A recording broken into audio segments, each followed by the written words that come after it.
Rotary club ने जो ये आयोजित किया है कॉन्क्लेव 2026 में एयू बैंक के through IDFC bright outdoor media को आउटडोर मीडिया पार्टनर लिया है, तो काफ़ी अच्छा है। एक छत के नीचे जो है काफ़ी नॉलेज शेयर कर रहे हैं, एमएसएमई के बारे में बता रहे हैं, उसके बाद कैसे लोन लेना है, किससे लोन लेना है, कितना इंटरेस्ट होना चाहिए।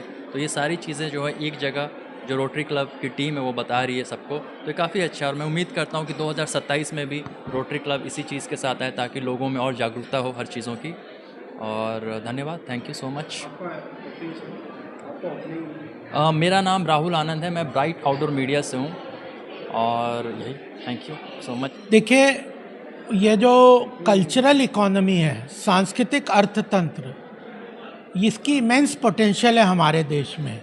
अगर आप देखेंगे art, music, dance, food, festival, architecture, इस क्षेत्र में tourism, religious tourism, cultural tourism, जो सांस्कृतिक टूरिज़्म है, इन सब क्षेत्र में हमारा जो सिविलाइजेशनल वेल्थ है वो इमेंस है।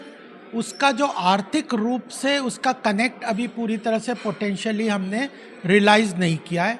तो आने वाले समय में भारत की अर्थव्यवस्था को तेज गति प्रदान करने के लिए कल्चरल इकोनॉमी, चाहे हैंडीक्राफ्ट्स है, प्रोडक्ट्स हैं, ये सारे जो एरियाज़ हैं वह देश की अर्थव्यवस्था को तेज गति प्रदान करेंगे। इसके लिए सरकार बहुत काम कर रही है, एक इकोसिस्टम तैयार कर रहे हैं मोदी जी के नेतृत्व में, और स्टेट गवर्नमेंट्स भी काम कर रही हैं। अभी आप महाराष्ट्र में देखेंगे तो कितने तरह के फेस्टिवल्स होते हैं, जगह जगह पे टूरिस्ट सेंटर्स हैं, शिवाजी महाराज से जुड़ी हुई हिस्टोरिकल प्लेसेस हैं, तो आइकॉनिक टूरिस्ट डेस्टिनेशंस को डेवलप करने का काम है, आर्कियोलॉजिकल प्लेसेस को आइडेंटिफाई करने का काम है, और इंफ्रास्ट्रक्चर, होटल्स, ट्रांसपोर्टेशन और एम्प्लॉयमेंट जनरेशन के लिए गाइड्स की ट्रेनिंग, इंस्टीट्यूशन स्किलिंग, ये सब काम कर रहे हैं। तो अर्थव्यवस्था को प्रोपेल करेगी ये। आपकी जो स्कीम होती है वो आप इनको तक कैसे पहुंचाते हैं? कौन सा एक माध्यम होता है जो आपकी स्कीम जो इन तक पहुंच सकती है? देखिए, सबसे बड़े माध्यम तो जैसे आज मैं यहाँ पे आया हूँ, ये जो रोटरी मीन्स बिजनेस, आरएमबी, यह जो बिजनेस प्लेटफॉर्म्स हैं, इनके माध्यम से हम लोग सरकार की जो प्रायोरिटी एरियाज़ हैं, जिन एरियाज़ में सरकार इन्वेस्ट कर रही है, जिन एरियाज़ के लिए बढ़ावा देने के लिए प्रोत्साहित कर रही है, उनकी इंफॉर्मेशन उन लोगों तक इनके माध्यम से पहुंचाते हैं। ऑनलाइन ऐसे इवेंट्स भी किए जाते हैं। वेबसाइट्स जो मिनिस्ट्रीज़ की हैं वो भी काफ़ी इंफॉर्मेटिव है। पब्लिक सेक्टर अंडरटेकिंग्स भी इस तरह के इनिशिएटिव्स को सपोर्ट करती है। जो फेयर्स भी लगते हैं, फेस्टिवल्स भी होते हैं, इनके माध्यम से, और ख़ासकर बिजनेस एसोसिएशंस के प्लेटफॉर्म्स के माध्यम से हम ये काम करते हैं। गवर्नमेंट की जो भी स्कीम्स हैं वो प्राइमरीली बिजनेस के लिए है, और जो भी यहाँ आए हैं आज लोग, everybody is either a senior professional और अ बिजनेसमैन। तो डेफिनेटली येस, जितनी भी बिजनेस की स्कीम्स अनाउंस होती हैं, गवर्नमेंट की स्कीम्स अनाउंस होती हैं, उनका फ़ायदा आरएमबी मेंबर्स को मिलता है। And I am very happy कि आज इतने सीनियर ब्यूरोक्रेट यहाँ आए हैं, स्कीम्स के बारे में हमको बता रहे हैं, एनलाइटन कर रहे हैं। डेफिनेटली इनसे हमको बहुत फ़ायदा मिलेगा। Thank you. अगर इस बिजनेस से लोग जुड़ना चाहें तो किस तरह से आपको कांटेक्ट करेंगे? अब आपका मतलब आरएमबी से अगर जुड़ना चाहें तो हमारे आरएमबी के 6 चैप्टर्स हैं बॉम्बे में, और रोटरी के 119 चैप्टर हैं बॉम्बे में। They are all available on the internet, detailed information is available. आप आरएमबी ढूंढो, रोटरी क्लब ढूंढो, किसी भी रोटरी या आरएमबी प्रेसिडेंट के पास आप पहुंच जाओगे, वो आपको गाइड कर देंगे कि आपके लोकेशन में आपके लिए सूटेबल चैप्टर या क्लब कौन सा है। That is how you can join rotary. Thank you. सबसे पहले ये इस टाइप का जो सेमिनार रहता है, ये सेमिनार बिजनेस के लिए है, और थरोली 100% बिजनेस यहाँ पर होता है। एक प्लेटफॉर्म पे सभी इकट्ठा आने से शेयरिंग ऑफ आइडियाज़ होता है, और जिसको जो चाहिए वो वहाँ उस प्लेटफॉर्म पे मिलने की आशंका रहती है। जैसे अगर कोई इंडस्ट्रियलिस्ट है जो स्टार्ट करना चाहता है, फाइनेंस चाहिए, तो हमारी बैंक उसमें आ सकती है। बाकी के बैंकों का भी स्टॉल है, जिसको जो चाहिए वो एक प्लेटफॉर्म पे अवेलेबल होना ये आज की तारीख में बहुत इम्पोर्टेंट है। दो इंटरनेट पे सर्च करना आसान है, लेकिन फिजिकली सामने सामने मिलकर बैंक के बारे में या एडवांसेस के बारे में जान लेना और अपनी आइडियाज़ बेचना, ये बहुत आवश्यक है। और ये मुझे लगता है इस सेमिनार का क्या कहते हो, फल है।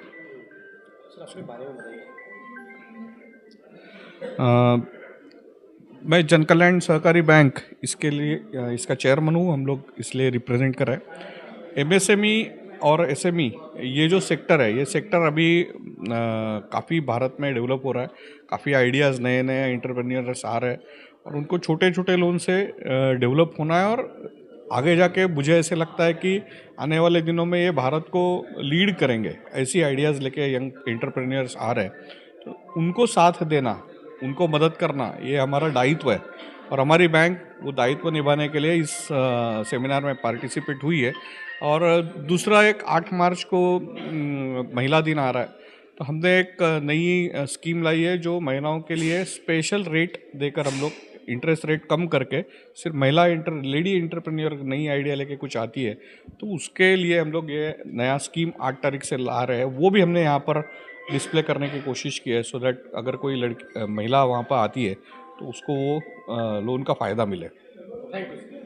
बहुत ही अच्छा इवेंट है। और जो सबसे अच्छी चीज़ मुझे यहाँ लगी, बहुत सारे ऐसी सब्सिडी स्कीम्स जो एमएसएमईज़ के लिए हैं जिनके बारे में हमको कभी किसी भी प्रॉपर ऑर्गेनाइज मीडियम के थ्रू पता नहीं चलता। हम लोग ऐसे रील्स देख लेते हैं या फिर कभी एक कोई छोटा न्यूज़ बाइट देख लेते हैं, बट वो पूरी तरह से फॉर्मल नहीं होता है। उसमें इन्फॉर्मेशन जो दी जाती है बहुत कम होती है और हम उसको फॉलो अप नहीं कर पाते। आज जो सबसे अच्छी चीज़ यहाँ पे थी कि जो एमएसएमईज़ हैं जिनको आगे अपना बिज़नेस एक्सपैंड करना है या फिर जिनको नए वेंचर्स में एंटर करना है, उनके लिए गवर्नमेंट क्या कर रही है, क्या स्कीम्स हैं गवर्नमेंट की, किस तरह से वो गवर्नमेंट की उन स्कीम्स का फ़ायदा लेकर, लाभ लेकर नए बिज़नेस में इन्वेस्ट कर सकते हैं, ये यहाँ पर बहुत अच्छे से बताया गया।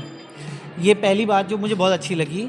दूसरी बात जो मुझे अच्छी लगी कि हर एक डाइवर्स फील्ड के लोग यहाँ पर आए हुए हैं, जैसे कि फार्मास्यूटिकल कंपनी के ओनर्स हैं, पैकिंग मटेरियल मैन्युफैक्चरर्स जैसे लेबल मैन्युफैक्चरर्स हैं, आईटी प्रोफेशनल्स हैं और फाइनेंशियल कंसल्टेंट्स, लोन्स वगैरह प्रोवाइड करने वाले जो लोग हैं वो यहाँ पर हैं, जिसकी वजह से एक एमएसएमई को बहुत इजी हो जाता है आगे का प्लान करना। जैसे कि मैं आपको एक सिंपल सा एग्जांपल देता हूँ। अगर मुझे आज कोई बिज़नेस में इंटरेस्ट आया, कोई आइडिया आई और मुझे उसको आगे लेकर जाना है, तो हर एक डिपार्टमेंट अलग जगह पे, परमिशंस के लिए अलग जगह जाना पड़ता है, लोन के लिए बैंक में क्या डॉक्यूमेंट चाहिए मुझे पता नहीं है। बट यहाँ पर मुझे एक ही जगह पे फाइनेंस, गवर्नमेंट, इंडस्ट्री के लाइक माइंडेड लोग सब लोग एक ही जगह पर हैं और आप उनसे डायरेक्टली आप उनसे इंटरैक्ट कर पाते हैं, जो कि बहुत अच्छा है। जो आज की डेट में सबसे इम्पॉर्टेंट है कि एक जगह पे सारी चीज़ें, सारे सोल्यूशन प्रोवाइडेड रहें।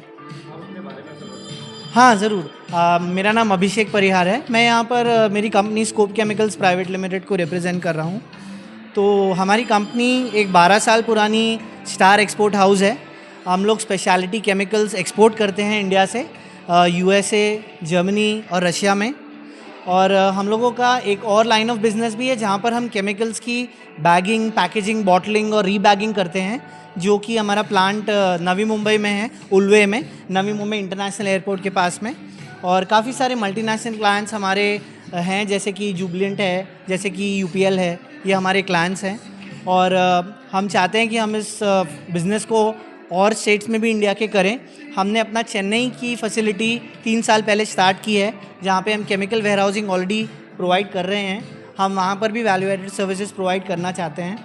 तो ये थोड़ा सा इंट्रोडक्शन है मेरी कंपनी का। हेलो, मेरा नाम प्रतीक जोई सर है।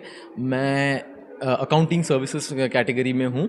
एंड आरएमबी न्यूरो उन्होंने जो ये पहल की है, जो सारे एसएमईज़ को एक नॉलेज बेसिकली इम्पार्ट कर रहे हैं, जो एस्टीम्ड बिजनेस में जिन्होंने बहुत कुछ अचीव किया हुआ है, उन लोगों को उन्होंने बुलाया है इस प्लेटफॉर्म पे। और उन्होंने इस प्लेटफॉर्म के ऊपर उन्होंने जो नॉलेज हम एसएमईज़ को जो शेयर किया है और उसका जो बेनिफिट जो हम एसएमईज़ को होने वाला है, वो इट इज़ प्राइसलेस।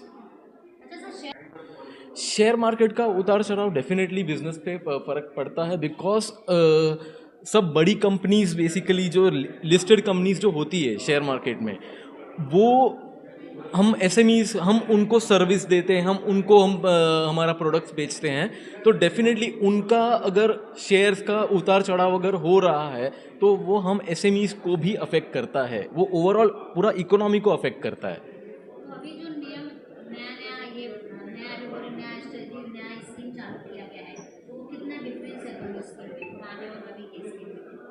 सॉरी, अभी न्यू स्कीम आई है ना बिजनेस को लेके, आज के कार्यक्रम में क्या बताया गया है? हाँ, जो उन्होंने काफ़ी सारी ऐसी पॉलिसीज़ के बारे में बताया जो हम एसएमईज़ को यूजुअली पता नहीं होती है। द रीज़न इज़ क्योंकि हम हमारे बिज़नेस में इतना ऑक्यूपाइड होते हैं कि हमको ये स्कीम्स के बारे में पता ही नहीं चलता है। तो आज जो मैडम थी जिन्होंने वो सब स्कीम्स, गवर्नमेंट की बहुत सारी पॉलिसीज़ बताई है, तो वो डेफिनेटली वो हम एसएमईज़ को बहुत हेल्प करने वाली है। स्पेशली सिंस मैं सर्विस सेक्टर से हूँ, तो जो सर्विस सेक्टर के रिलेटेड जो इंडस्ट्रियल पॉलिसी आई है जो मैडम बता रही थी, वो मुझे पता भी नहीं थी, इंस्पाइट ऑफ द फैक्ट कि मैं खुद एक फिनेंस फील्ड में हूँ, मैं अकाउंटिंग सर्विसेज फील्ड में हूँ, टैक्स कंसल्टेंट हूँ, बट मुझे भी ये चीज़ें पता नहीं थी। आज यहाँ पर आकर मुझे पता चला, अब मैं इसके ऊपर एक रिसर्च करूँगा और मेरे क्लाइंट्स को मैं गाइड कर पाऊँगा इस चीज़ को लेके। Thank you. पहले तो Vande Mataram. I want to से एमएसएमई और एमएसई जो छोटी इंडस्ट्रीज़ है उसके लिए रोटरी क्लब ने जिस हिसाब से एक कॉन्क्लेव तैयार किया है, जिसे वाधवा साहब ने और हेमांग जांगला साहब ने दोनों ने मेहनत करके, प्लस ऑल रोटेरियन ने मेहनत करके ये जो प्रसंग आज उत्सव के रूप में किया गया है, जिससे अपनी भारत की एटलीस्ट महाराष्ट्र की इंडस्ट्रीज़ को बहुत ही फ़ायदा होगा और सबको मालूम पड़ेगा किस तरह से एमएसएमई को आगे लेके जाने का, और जिससे बहुत अच्छी तरह से अपना महाराष्ट्र का एंड इंडिया का प्रोग्रेस होगा, जो बहुत इम्पोर्टेंट है। उसके लिए जो भी उन्होंने जानकारी दी है through all the lectures and जिसमें गवर्नमेंट ने भी पार्ट लिया है, जिससे अपने को बहुत ज़्यादा फ़ायदा होने वाला है। सर, आरएमबी मुंबई नुमरो ने सभी को एक प्लेटफॉर्म पे लाके खड़ा किया और इतना अच्छा कार्यक्रम आयोजन किया गया। ये कार्यक्रम आयोजन, जैसे ये कार्यक्रम मैं तो फर्स्ट टाइम आया हूँ। मैं गुजरात में रहता हूँ लेकिन महाराष्ट्र में मेरी इंडस्ट्रीज़ है, तो मोस्टली जो गुजरात की तरफ इंडस्ट्रीज जा रही थी उसको अगर इस एक कॉन्क्लेव के हिसाब से अगर समझा जाए और सबको उसका फ़ायदा मिले और सबको मालूम पड़े कि किस तरह से एमएसएमई को और एंटरप्रेन्योर को काम करना चाहिए, तो ये जो गाइडलाइन दी गई है इसके हिसाब से अपने महाराष्ट्र में भी अच्छी तरह नया प्रोडक्शन, नई प्रोडक्ट बनेंगे। गवर्नमेंट की जो भी स्कीम्स हैं वो प्राइमरीली बिजनेस के लिए है, और जो भी यहाँ आए हैं आज लोग, everybody is either a senior professional और अ बिजनेसमैन। तो डेफिनेटली येस, जितनी भी बिजनेस की स्कीम्स अनाउंस होती हैं, गवर्नमेंट की स्कीम्स अनाउंस होती हैं, उनका फ़ायदा आरएमबी मेंबर्स को मिलता है। And I am very happy कि आज इतने सीनियर ब्यूरोक्रेट यहाँ आए हैं, स्कीम्स के बारे में हमको बता रहे हैं, एनलाइटन कर रहे हैं। डेफिनेटली इनसे हमको बहुत फ़ायदा मिलेगा। Thank you. अगर इस बिजनेस से लोग जुड़ना चाहें तो किस तरह से आपको कांटेक्ट करेंगे? अब आपका मतलब आरएमबी से अगर जुड़ना चाहें तो हमारे आरएमबी के 6 चैप्टर्स हैं बॉम्बे में और रोटरी के 119 चैप्टर हैं बॉम्बे में। They are all available on the internet, detailed information is available. आप आरएमबी ढूंढो, रोटरी क्लब ढूंढो, किसी भी रोटरी या आरएमबी प्रेसिडेंट के पास आप पहुंच जाओगे, वो आपको गाइड कर देंगे कि आपके लोकेशन में आपके लिए सूटेबल चैप्टर या क्लब कौन सा है। That is how you can join rotary. Thank you. Thank you मुझे यहाँ पे एसएमई कॉन्क्लेव में बुलाने के लिए, कि सो दैट हमारी जो अभी इंडस्ट्री डिपार्टमेंट का नया नामकरण हुआ है, industry investment and service department, तो इसके तहत हमारी अभी नई पॉलिसी जो 2025 आई है, Maharashtra industry investment and service policy 2025, तो उसका अवेयरनेस सेशन करने के लिए भी मैं यहाँ पे, मुझे बुलाने के लिए thank you so much. Again industry department is working on various sector policies, उसमें भी हमें ये प्रावधान दिया गया है कि हम लोग ये प्लेटफॉर्म पे आके अलग अलग एसएमईओ के साथ जुड़ जाए और उनके साथ कोऑर्डिनेट करके इंडिविजुअल बेस पे उनको सेक्टर स्पेसिफिक पॉलिसीज़ में टिल द एक्सपोर्ट हम लोग उनको सपोर्ट कर पाए। ठीक है, थैंक यू सो मच। जी मैडम, जो एमएसएमई जो है तो उनको लोन की फैसिलिटीज़ के लिए और लोन के साथ सब्सिडीज़ मिले, तो इसके लिए हमने माइक्रो स्मॉल मीडियम इंटरप्राइजेस के लिए CMEGP करके एक योजना लाई है, chief minister employment generation programme, जिसमें up to 1 crore for manufacturing activity and up to 50 lakh for service activity के लिए लोन प्रोवाइड किया जाता है थ्रू बैंकिंग, और इसमें अप टू मैक्सिमम 35% सब्सिडीज़ है। तो so that with this help we are able to sustain and to give the hand holding support to various MSMEs। हम लोग इसके लिए कैंपेनिंग मोड पे भी काम कर रहे हैं। हर एक तालुकाज में डिस्ट्रिक्ट लेवल पे हम लोग तालुका इंस्पेक्टर असाइन किए गए हैं, उनके कैंप्स होते हैं, कैंप में इनका अवेयरनेस सेशन दिया जाता है। अलग अलग इंस्टीट्यूशंस है, गवर्नमेंट की भी, सेमी गवर्नमेंट की है, कॉरपोरेशंस है, NGOs है, तो एसोसिएशन है, वेरियस इंडस्ट्रीज़ वगैरह, तो उनके यहाँ पे हम लोग अवेयरनेस सेशन रख के डिपार्टमेंट की स्कीम्स, पॉलिसीज़, इनिशिएटिव्स के बारे में बताते हैं। तो इस बिजनेस से रिलेटेड कोई ट्रेनिंग, कोचिंग सेंटर इस तरह से कुछ आगे का? यस, हम 3 पिलर पे काम कर रहे हैं। हम लोग एंटरप्रेन्योरशिप डेवलपमेंट में स्किलिंग का भी ट्रेनिंग लेते हैं। अगर कुछ ऐसे ग्रुप्स है 30-40 कैंडिडेट्स के जो एक तरीके का ट्रेनिंग चाहते हैं, तो with the help of DIC centre in each district हम लोग ये ट्रेनिंग्स भी लेते हैं, सो दैट ये जो ट्रेनिंग है, ये ट्रेनिंग 1 से 2 महीने का लेने के बाद अगर कोई उद्यमी उभर के आना चाहता है तो उसमें हम लोग इनको सपोर्ट करते हैं। एक बार इन्होंने ट्रेनिंग उस सेशन में ले लिया तो आगे अगर ये इनका यूनिट खड़ा करना चाहते हैं तो उसमें भी हम लोग थ्रू लोन सपोर्ट हम लोग सब्सिडीज़ दे के इनको खड़ा करते हैं। और ये खड़े होने के बाद जब इनका प्रोडक्शन या सर्विस देना शुरू हो जाता है तो हम लोग इनको फिजिकल और इंसेंटिव, नॉन फिजिकल बेनिफिट दे के हम लोग इनको आगे प्रोडक्शन के बाद भी टिल उनको अप टू 10 ईयर्स हम लोग इनको अलग अलग पॉलिसी के तहत सेक्टर स्पेसिफिक पॉलिसी में भी इंसेंटिव्स दे रहे हैं।